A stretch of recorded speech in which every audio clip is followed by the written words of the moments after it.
اسے عبادت میں لے آئیں۔ اور کیا کہنے تمہارے علی کے منکرو، تم نے ہمیں اتنا تو بتا دیا، جو علی کو چھوڑنا چاہتے ہیں اس کا کوئی نہ کوئی علی نے مارا ہوتا۔ جن کو علی برداشت نہیں تھا وہ قافلے سے علیحدہ ہوئے۔ اللہ الرحمن الرحیم۔ خود مطمئن ہے، میرے اندر کا ذاکر اس لیے مطمئن نہیں کہ میں نے فضائل غدیر سنائے، منکر غدیر کا انجام نہیں بتایا۔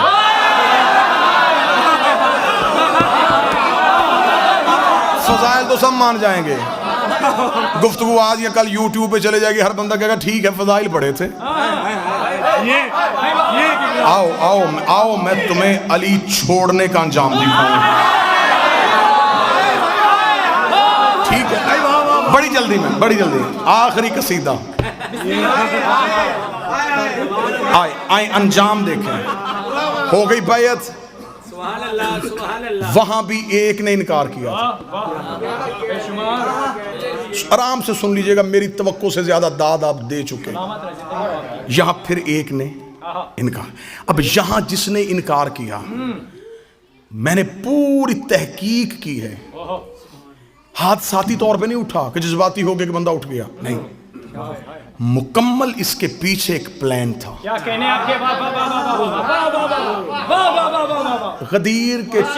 غدیر سے لوگ نکلے، یہ وہاں غدیر پہ نہیں بولا، نا نا نا نا، پوری تحقیق ہے، یہاں غدیر پہ کھڑا نہیں ہوا، بیعت کے وقت بھی یہ نہیں کھڑا ہوا، کر چکا تھا بیعت، گیا تھا یہ امیر کے ہاتھ پہ بیعت کرنے کے لیے، پلٹ کے جب واپس جا رہے ہیں، جن کو علی برداشت نہیں تھا وہ قافلے سے علیحدہ ہوئے، ایک دوسرے سے کہنے لگے اب کیا ہوگا، اس نے تو واجب کر دیا، اب عبادت میں علی آ گیا،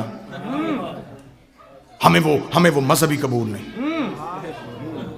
جس نے ہمارے باپ دادا مارے،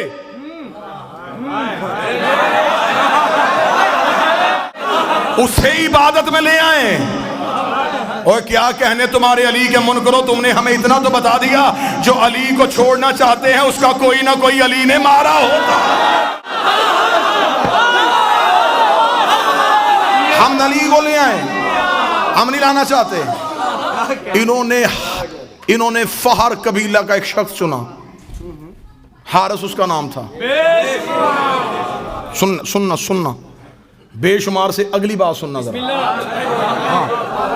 اب یہاں بے شمار تک رک جائیں گے، میں یہاں رک جاؤں تو میری قوم کے بچوں تک حقائق کون پہنچا؟ کیا کہنے ہم نے بے شمار تک نہیں رکنا، آؤ اس سے آگے چلیں۔ انہوں نے اس کا انتخاب کیا، اس سے کہا کہ دیکھ سن، ہم سارے تیرے ساتھ ہیں، کام کرنا ہے تو نے ایک، تو جا رسول کے پاس، بالکل کھڑا ہو پہلو میں کھڑا ہو کے کہے کہ میں علی کی ولایت کو نہیں مانتا۔ رسول کہے گا کیوں نہیں مانتا؟ وہ تو کہنا کہ اگر علی واجب ہے، اللہ سے کہے آسمان سے پتھر بھیج۔ سننا اس نے کہا تو پھر اگر آ گیا، انہوں نے کہا ہم گارنٹی دیتے ہیں عذاب نہیں آنا۔ نا بات بالکل تاریخی بتانے لگا، ہم ضمانت دیتے ہیں نہیں آئے گا۔ انہوں نے کہا کیسے نہیں آئے گا؟ اس نے کہا ہم مکہ میں نبی کے ساتھ ہیں، مکہ سے ہم نے دور دیکھا ہے، مکہ میں ایک بہت بڑا سردار تھا ابو جہل، اس نے نبی سے کہا تھا کہ میں تیرے اللہ کو نہیں مانتا، اگر ہم کافر اتنے برے ہیں تو اللہ سے کہ آسمان سے پتھر نازل کر کے ہمیں مار۔ نبی نے منہ آسمان کی طرف کر کے میرے اللہ یہ عذاب مانگ رہا ہے، فرمایا ان کان لیعذبہم وانت فیہم، میں وہاں عذاب بھیجوں جہاں تو رہتا ہو۔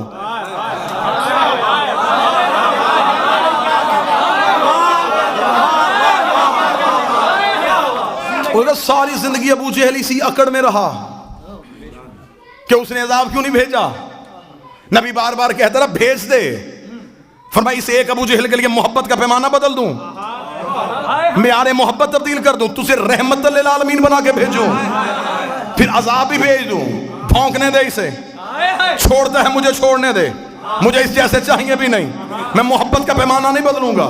ابو جہل عذاب مانگتا رہا، اس نے نہیں بھیجا، اور اس نے قانون بنا دیا جہاں محمد ہو وہاں عذاب نہیں آتا، تو کھڑا ہو نبی کے پہلو میں، تو کر علی کی ولایت کا انکار۔ ہماری گارنٹی ہے جہاں محمد ہو وہاں عذاب نہیں آتا، تیرے اوپر عذاب آنا ہی نہیں ہے۔ جب تو بغیر عذاب کے نکلے گا ہم باہر شور کر دیں گے علی واجب ہی نہیں ہے، علی واجب ہی نہیں ہے، علی واجب ہی نہیں ہے۔ ادھر حارث کو نبی کے پہلو میں کھڑا کیا، اس نے علی کی ولایت کا انکار کیا، آسمان سے پتھر آیا، حارث کے سر پہ لگا، نبی نے منہ آسمان کی طرف کر گیا، میرے اللہ ابو جہل پہ نہیں بھیجا، اس میں کیوں بھیجا؟ فرمایا وہ لا الہ کا منکر تھا، یہ علی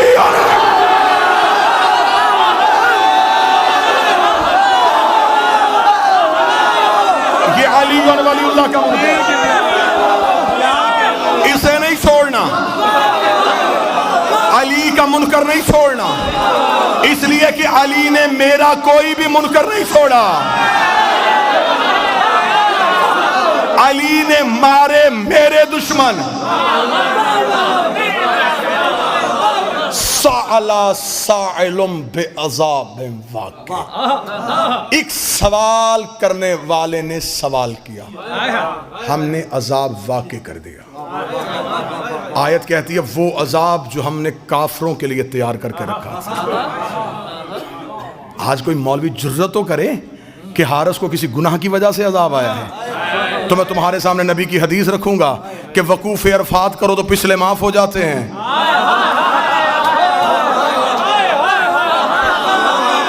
یہ حج پر کیا تھا، پچھلے تو رہے ہی کوئی نہیں۔ اس نے کہ آخری راز زیادہ سے زیادہ 3 نہیں تو 4 منٹ اور آپ کو سلام، زندگی باقی ملاقات باقی۔ یہ جو حارث کے سر پہ پتھر لگا زمین سے ابھر کے لگا،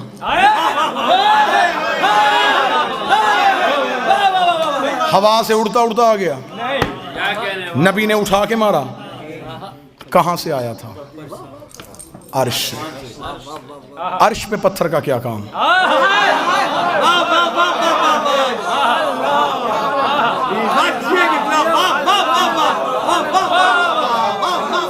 آسمان سے پتھر کہاں سے؟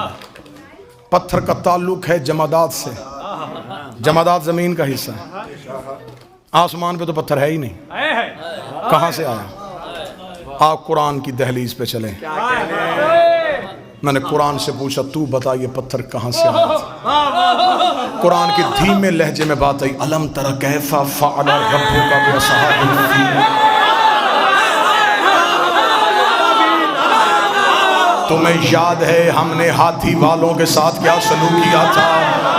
جب ابرہا لشکر لے کے کعبہ گرانے کے لیے آیا تھا تو ہم نے چھوٹے چھوٹے ابابیلوں کے جھنڈ میں ان کی چونچ میں چھوٹے چھوٹے پتھر دے کے ایک ایک ہاتھی کے مقابلے میں بھیج دیا تھا، اور ہم نے ایک ایک ابابیل سے کہا تھا کہ ایک ایک ہاتھی کا نشانہ لینا، اور خدا کہتا ہے کہ ایک بھی ابابیل کا نشانہ خطا نہیں ہوا، اس لیے کہ انہیں ہم نے بھیجا تھا، اور جنہیں ہم بھیجے ان میں خطا ہوتی نہیں ہے، جنہیں ہم بھیجے ان میں غلطی ہوتی ہی نہیں ہے۔ ایک ایک ابابیل ایک ایک ہاتھی کا نشانہ لے رہا تھا۔ تفسیر امام رضا کا حوالہ، ایک ابابیل کے کان میں آگے جبریل نے اللہ کا حکم سنایا کہ پروردگار عالم کہہ رہا ہے تو نے اپنے حصے کا پتھر ہاتھی کو نہیں مارنا، فلاں غار کی کوہ میں جا کے بیٹھ جا، تیرے رزق کا بندوبست اللہ کرے گا، تیری سانسوں کی حفاظت اللہ کرے گا، تیرے رزق کی ذمہ داری اللہ کے ذمے ہے۔ معصوم فرماتے حکم پروردگار سن کے وہ ابابیل غار کی کوہ میں جا کے بیٹھ گیا۔ معصوم فرماتے جیسے اللہ نے اصحاب کہف کو زندہ رکھا تھا ویسے ہی اللہ نے اس پرندے کو زندہ رکھا، وہ اپنی چونچ میں پتھر لے کے وہیں بیٹھا، اگلی وحی کا انتظار کرتا رہا۔ اس کا رزق اللہ کے ذمے، اس کی سانسیں اللہ کے ذمے، اس کی زندگی اللہ کے ذمے۔ وہ آنکھیں کھول کے دیکھ رہا تھا، یا 3 مہینوں میں بدلے، مہینے سالوں میں بدلے۔ غدیر کا چوک آیا، علی کا منکر اٹھا، جبریل نے آ کے ابابیل سے کہا خدا کہہ رہا اپنے حصے کا پتھر نکال، حارث کے سر پہ مار۔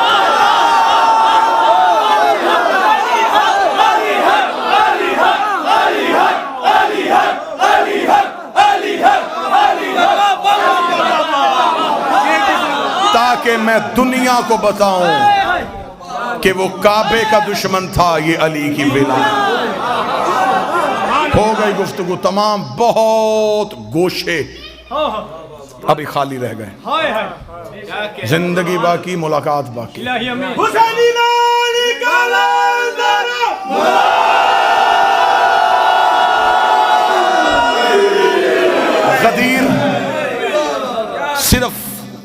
اچھے کپڑے پہننے کا نام نہیں، کیا کہنے بابا، غدیر خوشبو لگانے کا نام نہیں، کیا کہنے، غدیر کھل کے نعرے لگانے کا نام نہیں، غدیر ہے تجدید عہد کا نام،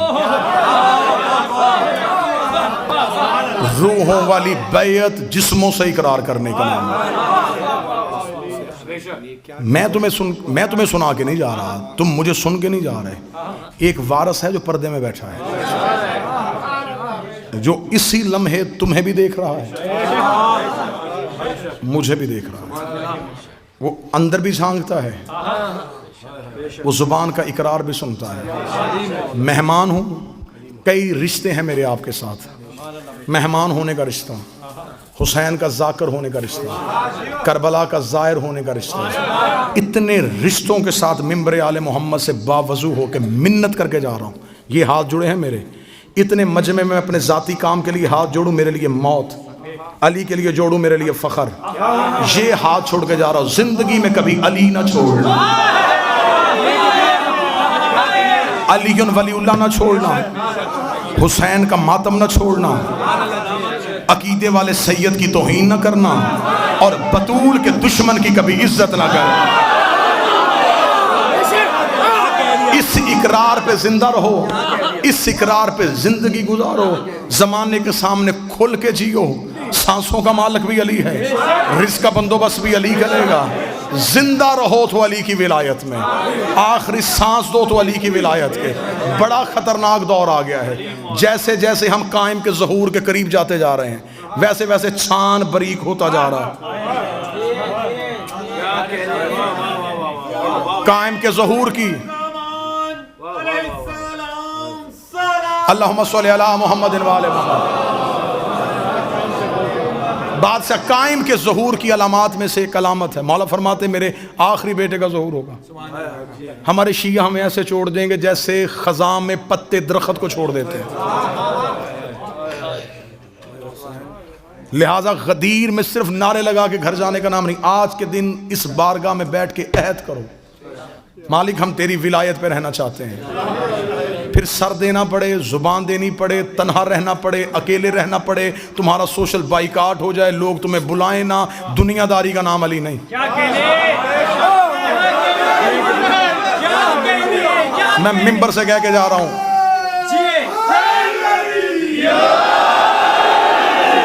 لوگوں نے طرح طرح کے الزام لگائے ہیں ہم پہ صرف علی پڑھنے کی وجہ سے۔ میں لعنت کرتا ہوں اس بندے پہ جو علی کو خدا کہتا ہو۔ ہم لا الہ الا اللہ کے قائل ہیں، ہم محمد رسول اللہ کے قائل ہیں، ہم نماز کو واجب سمجھتے ہیں، ہم کربلا کے مشن کو سمجھتے ہیں، لیکن ہم علی پہ کبھی بھی دھوکہ نہیں دیتے۔ نہ ہم علی پہ دھوکہ دیں گے، نہ ہم علی پہ دھوکہ کھائیں گے۔ بات سن لے، نعرے بہت ہو گئے، ایک لمحے کے لیے 2 منٹ صرف میری بات سن لینا، بالکل خاموش ہو کے سن لینا۔ یہی میرے 1-1.25 گھنٹہ پڑھنے کا مقصد ہے، علی نہ چھوڑنا۔ بڑا خطرناک دور ہے، اتنا مشکل ہے علی ولی اللہ پہ قائم رہنا کہ آج بندے کہتے جی ہم کیا کریں، ہم پردیس میں رہتے ہیں، ہم علی ولی اللہ پڑھیں تو ہم نے لوگ بلانا چھوڑ دیتے ہیں، لوگ ہم سے سلام نہیں لیتے، لوگ ہمیں مجلسوں میں نہیں جانے دیتے۔ اتنا مشکل مرحلہ ہے علی ولی اللہ کہ علی ولی اللہ کی دشمنی میں لوگوں نے محمد کا جنازہ چھوڑ دیا، جنازہ چھوڑا ہے لوگوں نے نبی کا۔ صرف کس دشمنی میں؟ علی ولی اللہ کی دشمنی۔ 1.25 لاکھ بندے غدیر میں رسول چھوڑ کے آئے تھے، 11 لوگ رائے رسول کے جنازے پہ۔ یہ سب کچھ اسلام میں کیوں ہوا؟ دشمنی ولایت علی میں۔ کربلا میں کیوں آئے سامنے؟ علی کی دشمنی میں۔ آئمہ کی شہادت کیوں ہوئی؟ علی ولی اللہ کی دشمنی میں۔ آج شیعہ ہو، آپس کے جھگڑے ختم کرو۔ بہت دکھا دیا دنیا کو تماشا، روز دنیا ہمارا سوشل میڈیا پہ تماشا دیکھتی ہے، یہاں علی مانو، یہاں علی نہ مانو، یہ کافر ہو گیا، یہ مشرک ہو گیا، یہ نصیری ہو گیا۔ کس کے پاس وہ معیار ہے جہاں پہ تم نے علی کو رکھنا ہے؟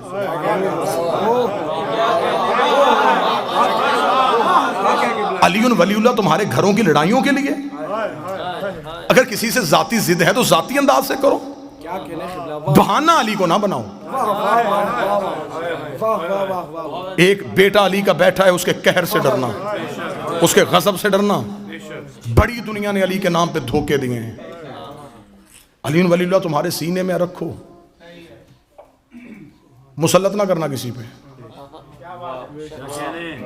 مولا نے فرمایا تھا سلمان کو پتہ چل جائے کہ ابو ذر کے سینے میں کیا ہے میرے لیے، وہ اسے قتل کر دے۔ ہر ایک کی معرفت اس کی اپنی اپنی ہے۔ جتنی پیالے کی حد ہوتی ہے اتنا پانی آتا ہے، زیادہ آئے گا گر جائے گا۔ وہ ظرفوں کو جانتا ہے، اسے خبر ہے کہ اسے کتنی معرفت دینی ہے۔ میرے بادشاہ کا فرمان ہے کہ تمہارے سامنے ہمارا فضائل پڑھا جائے اور تمہاری عقل اسے تسلیم نہ کرے، کبھی بھی ہمارے فضائل پہ شک نہ کرنا، ہماری فضائل ہمیں واپس کرنا۔ اگر تمہیں اس قابل سمجھیں گے تمہیں معرفت دے دیں گے، ورنہ فضائل واپس دے دیں گے۔ شک نہیں کرنا، بحث نہیں کرنی۔ آگ لگی ہوئی ہے پوری دنیا میں علی ولی اللہ پڑھنے والوں کی، لڑائی ہو رہی ہے علی پہ۔ یہ تھا یہود و نصارہ کا مشترکہ منصوبہ کہ جس چھتری کے نیچے اکٹھے ہیں اس چھتری میں چھید کرو۔ انہوں نے تم سے علی ولی اللہ کو اتنا متنازع بنا دیا ہے، اتنا متنازع بنا دیا ہے کہ آج کوئی بندہ 1 انچ ہٹنے کے لیے تیار نہیں۔ اگر میری ذاتی کسی بندے کے گھر جانے سے علی ولی اللہ کا تحفظ ہوتا ہے، مجھے بادشاہ حسین کی عزت کی قسم میں اس بندے کی جوتی اپنے سر پہ رکھ لیتا ہوں، صرف علی کے لیے۔ لہٰذا علی ولی اللہ کے سائے میں اکٹھے رہو، حصار میں رہو، جتنی علی معرفت دے اتنی وصول کرو، علی ولی اللہ نہ چھوڑو، ماتم شبیر کو تماشا نہ بنانا، عزت سادات کرنا، جو علماء تمہیں علی دیتے ہیں ان کا احترام کرنا، جس ممبر سے تمہیں علی ملتا ہے اس کا احترام کرنا۔ مصلی تمہیں علی نے دیا ہے، غدیر میں ممبر تمہیں رسول نے دیا ہے۔ نہ علی کا مصلی چھوڑنا، نہ غدیر والا ممبر چھوڑنا، علی کی ولایت یاد رکھنا، حسین کا سجدہ یاد رکھنا، ان چیزوں پہ استقامت رہو، قائم کا انتظار کرو۔ پھر تم قائم کے آنے سے پہلے مر بھی گئے تو میرا ممبر سے وعدہ ہے تم آواز پہ نہیں آؤ گے، قائم تمہیں لینے تمہاری قبر پہ آئے گا۔ انہی الفاظ کے ساتھ میں دعا مانگتا ہوں میرا مالک ہمیں آخری لمحے تک اپنی محبت پہ استقامت نصیب فرمائے، ہم ولایت امیر کے حصار میں رہیں، ہم 14 کے پہرے میں رہیں، اس قوم کو بد نظروں سے بچائے، اس قوم کو حاسدوں سے بچائے، اس قوم کو شریروں سے بچائے۔ میرے مالک میری ملت کو یکجہتی عطا فرما دے۔ میرے مالک ہم وارث کے ہوتے ہوئے لاوارثوں کی طرح ایک دوسرے کا گریبان پکڑے ہوئے ہیں، بھیج اسے جو پردے میں ولایت کا وارث ہے۔ میرے مالک تجھے اولاد رسول کی عزت کا واسطہ جن بھائیوں نے، جن بیٹوں نے، جن احباب نے اس ذکر کو سجانے کے لیے جیسی جیسی کاوش کیا، میرے مالک قبول فرمانا۔ میرے مالک تو دلوں کے حال جانتا ہے۔ آج غدیر کی خوشی منانے کے لیے آئے تھے، ہم نے اقرار کیا تیرے حضور ہم علی کی ولایت پہ رہیں گے، تیری توحید کی گواہی دیں گے، تیرے نبیوں کی رسالت کی گواہی دیں گے، جو ہمیں علی نے کہا ہم ویسا بنیں گے۔ میرے مالک ہم تجھ سے صرف اتنا چاہتے ہیں، ہمیں قیامت والے دن وہاں رکھنا جہاں علی ہوں، ہمیں ان کا قرب عطا کرنا۔ میرے مالک ہم سے دنیا لے لے، ہم بھوکے گزارا کر لیں گے، ہم پیاسے گزارا کر لیں گے، ہم تجھ سے کبھی اولاد نہیں مانگیں گے، ہم تجھ سے کبھی پیسہ نہیں مانگیں گے۔ میرے مالک ہمیں علی عطا کر دے۔ میرے مولا ہم علی کے دن تجھ سے مانگ رہے ہیں، ہمیں علی ولی اللہ عطا فرما دے۔ ہم علی کے بغیر نہیں رہ سکتے، ہمارا بھوکے گزارا ہو جائے گا، ہمارا پیاسے گزارا ہو جائے گا۔ میرے مالک ولایت علی پہ کاربند رہنے کی توفیق عطا فرما۔ جتنے احباب بیٹھے ان کے جتنے مرحومین آپ نے اپنے ذہنوں میں ان کے ناموں کو سوچا ہوا ہے، جو اس وقت منو مٹی کے نیچے ہیں، میرے مالک ہم زندہ ہیں، ہماری سانسیں چل رہی ہیں، ہم ان کے لیے دعا کرتے آج کی رات انہیں قبر میں میرے بادشاہ کی زیارت نصیب فرما، میرے مالک سے ملاقات نصیب فرما۔ جو بے اولاد چل کے آیا ہے میرے مالک کاتب تقدیر سے کہ اسی لمحے اس کی اولاد میں مقدر میں اولاد لکھ دے۔ میرے بھائی مہدی موسوی کو اگلے سال غدیر تک میرا مالک مولا علی کی ولایت کا پیروکار، نیک، کامل الخلقت، صالح فرزند عطا فرما۔ شہزادی کونین کا واسطہ جو بیٹیوں کے نصیب کی وجہ سے پریشان ہیں ان کی بیٹیوں کے نصیب نیک فرما۔ جو بچے پاکستان سے ہندوستان سے حصول تعلیم کے لیے اس دیار غیر میں آئے ہیں میرے مالک ان کا مستقبل روشن فرما۔ جو روزگار کی خاطر یہاں پردیس میں بیٹھے ہیں میرے مالک 8ویں بادشاہ کے دسترخوان کا صدقہ ان کا دسترخوان وسیع کر دے، ان کے مقدر میں رزق کھول دے، ان کی کاروبار کی پریشانیاں دور فرما دے، ان کی جاب کی مشکلات آسان فرما دے۔ میرے مالک واسطہ محمد و آل محمد کا جو یہاں رہنے کے لیے میرے مالک اپنے کیس ڈال چکے ہیں میرے مالک ان کے لیے آسانیاں پیدا فرما۔ واسطہ محمد و آل محمد کی عزت و عصمت و طہارت کا ایام عزا قریب آ رہے ہیں، ہم تجھ سے دعا کرتے ہیں ان بارگاہوں کی حفاظت کرنا، ان جلوسوں کی حفاظت کرنا، ان عزاداروں کی حفاظت کرنا۔ ہم میں سے اگر کسی کی زندگی کے دن محرم سے پہلے ختم ہو رہے ہیں تجھے آج کے دن کا واسطہ ہماری زندگی کے دن اتنے بڑھا دے ہم حسین کے ذکر میں شریک ہو سکیں۔ ہمیں زندگی سے پیار نہیں، ہمیں غریب کے ماتم سے بڑا پیار ہے۔ ہمیں مالک کا پرسہ نصیب فرما، ہمیں مالک کا غم نصیب فرما، ساری زندگی روتے رہیں ہم صرف حسین کو، ساری زندگی ہم کلمہ پڑھیں علی کی ولایت کا، بادشاہ کے ظہور میں تعجیل فرما دے، ہمیں امام کے لشکر میں شامل فرما دے، ہماری آنکھوں کو اس قابل بنا کہ ہم قائم کی زیارت کر سکیں، ہمارے ہاتھوں کو اس قابل بنا کہ ہم 12ویں کے سپاہی بن سکیں، ہم قائم کے لشکر میں رہیں، مالک کا قرب عطا فرما، مولا کی دوری سے بچا، قیامت کی منزلیں آسان فرما، جنت میں پہلوئے امام حسین کا قرب عطا فرما۔ ربنا تقبل منا انک انت السمیع الدعاء، آمین یا رب العالمین، اللہم صلی علی محمد۔